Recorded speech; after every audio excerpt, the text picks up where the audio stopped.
Hello everybody. So I was on Facebook today and I seen on a Facebook group, Garden Tractor Junkies, seen a fellow post a video there. He was trying to kind of organize, I guess, a virtual tractor show since this coronavirus thing and all that stuff may not be happening this year. Probably isn't going to happen this year, so I'm going to start with what I've got here. I'll start smallest to largest, I guess. This is my 1053 Bohlins, so in 1970. I've got the 42-inch mower deck on it right now. I do have the tiller for it, rear mount tiller, and I do have a front mount single stage snowblower and the snow blade. I don't use this thing a whole lot anymore. I mow a little bit of grass with it, and I till a little bit with it in the spring, and that's about it. I did have it. I mowed about a week or two ago with it. Did a little bit, not much. I just got this mower deck kind of pieced together. I got about 3 or 4 of these two-frame Bohlins mower decks. I kind of used all the best parts and built one half decent one. But it's got the 10 horsepower Wisconsin engine in it with the starter generator. It's got the 3-speed transmission with high motor range, so it's kind of a 6-speed. And of course, I got the skull shifter on there for performance. But I don't use this. But since I don't use this much anymore, mainly because when I got this one. This is my HT23 Bohlins, large frames they call it. And right now I've got my 60-inch Mott flail mower on it, which apparently is pretty rare for these large frames Bohlins. There's not a lot of these. It's hard to find the Mott mowers, and I've only ever seen 1 or 2 maybe online. So there's not too many out there. I use this a bit mainly because there's a spot in my yard that's kind of rough, and it's kind of wet, so I don't mow it very often. So when I do, it's pretty long. And the grass is usually pretty heavy and real thick, and it's pretty wet, so I was gonna put on my big heavy chains. I actually just mowed it a couple days ago, so I still got the mower on here. This has got the 23 horsepower opposed twin Kohler in it.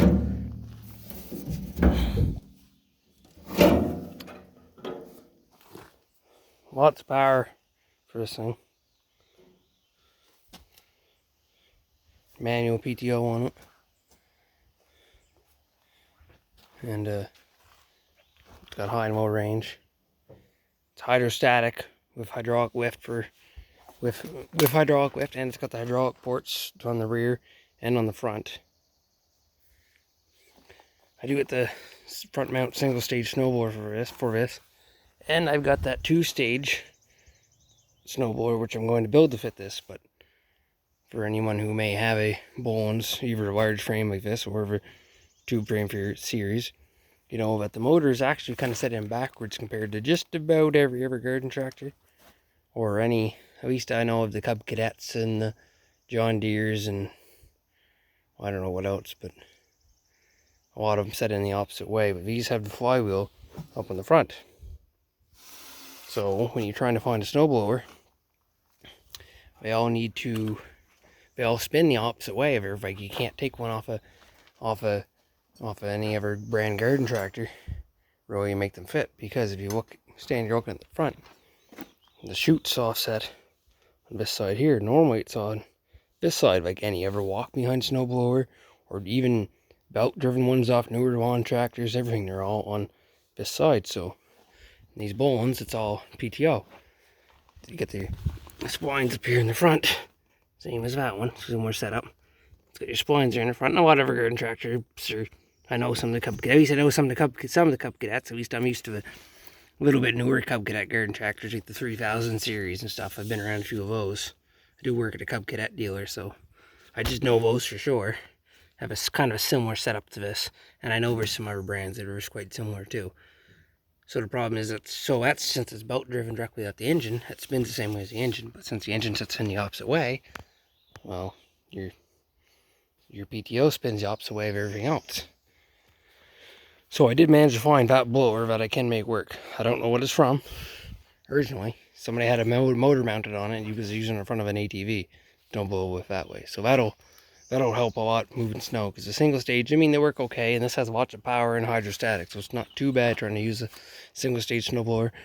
But it's got the 10 horsepower and it's standard gear drive, so it's kind of, you're on and off the clutch a lot sometimes trying to get your speed right to keep this, especially with only a 10 horsepower, to keep the single stage loaded and blowing good, yet without running out of power. So I'll go with this, and I'll go to this next. This isn't really a garden tractor, I suppose, more of a, I guess, a farm tractor. But I'll include this anyway, because, well, I assume most people are into garden tractors. At least have somewhat of an interest in bigger tractors. It's just the way it goes. So I've only had this now for a couple months. This is a International 276. Also sometimes call it a B276. I'm not 100% sure what the difference is. It is a British built tractor, and yes, I do have the hood for it. I just got it a couple months ago, trying to get it, working on it, trying to bring it back to life. Motor was seized when I first got it, but not very bad.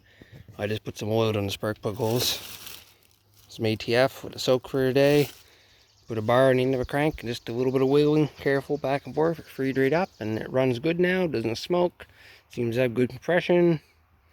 The motor doesn't have any funny noises, so it's running. I did have to obviously take the carburetor off and clean it. Got my garbage bags and grocery bags, keep the water out of it. Put the Zenith carburetor on it. I'm still having a problem with the needle. I can't get the needle right. The needle looks relatively new, but it's just, I can't. If I gravity feed it, carburetor is at weak a drop. But once I hook it up to actually do the fuel pump, and I do have the proper gas tank for it. I'm just steel one, it's rusted on the inside, so I'm cleaning it out. And my battery tray is kind of rotted out. And that's not 100% the right battery for this either, but it works. So I'm leaving it in there for now. But I've been cleaning, I got the gas tank, I got the proper gas tank, cleaning it out. So it does have a mechanical pump inside the engine. And once I hook it up to the pump, I can't seem to, the needle won't hold back the extra pressure, and it wants to flood out. When you have it revved up, it's okay, but trying to idle it, it wants to start chugging and running rich. And then when you shut it off until the pressure in the line drops off, you see it will start dripping out the carburetor. That's about the biggest issue I'm having with it so far. Or I'm having with it now, I mean, since I got it running. I did have to take the transmission cover off here, and this seems to be, and I've known one other person had, or a couple of people have tried these style International tractors, and they had the same problem with forks in here. Where they slide back and forth. The forks are all in a row, and they rust together when they set, and then your shifter will move side to side, but you can't move up into gear like that. You just get that, and it won't move at all. And so I had to take that cover off, but then you got to take the hydraulic unit off, like for the 3-point hitch. I guess the pump's up the front, but I guess they kind of call it the hydraulic unit, because that's your reservoir and kind of your valve bank, whatever for it stuff too. You gotta whiff that, drain all the oil out of it, drain the hydraulic oil out, whiff that off. And then you can pull that cover off, clean up all the forks, put it back together. Now it's just pretty good. And I'll prevent it not wanting to idle real well, because flooding out has been working pretty good as well, running pretty good. Put new points condenser in it too, and I'm slowly bringing it back to life. I might try to pick up see if I can find a 3-point hit snowblower for it, and maybe try that out this winter snowblowing. But I kind of think it'll probably work, but where it's only got the gas in it, I'm thinking it might be a little underpowered, and I think it's going to be kind of I'm guessing a similar ordeal to trying to snowblow with that, and it's going to be, I'm thinking a lot of on and off the clutch work. And I could get a plow for it, like either a rear mount one or rig something up in the front, but it's kind of hard to plow my driveway here, because it drops off right there, so you kind of got to, you can only plow back so far, so by the end of winter I wouldn't have a driveway left to be all snowbank. So you kind of need a snowblower here, but yeah, here's what I've got. I mean, I do have a couple other projects in over the hill, I guess. I got a G10 tube frame, similar to that one, but it's only got the 3-speed transmission, and it's got the belt. There's a belt you move back and forth for high and low range on it. Kind of like a drill press, kind of that setup, how they are. But got that. I mean, a couple other parts, machines down below, but this is about my only complete runners or mostly runners.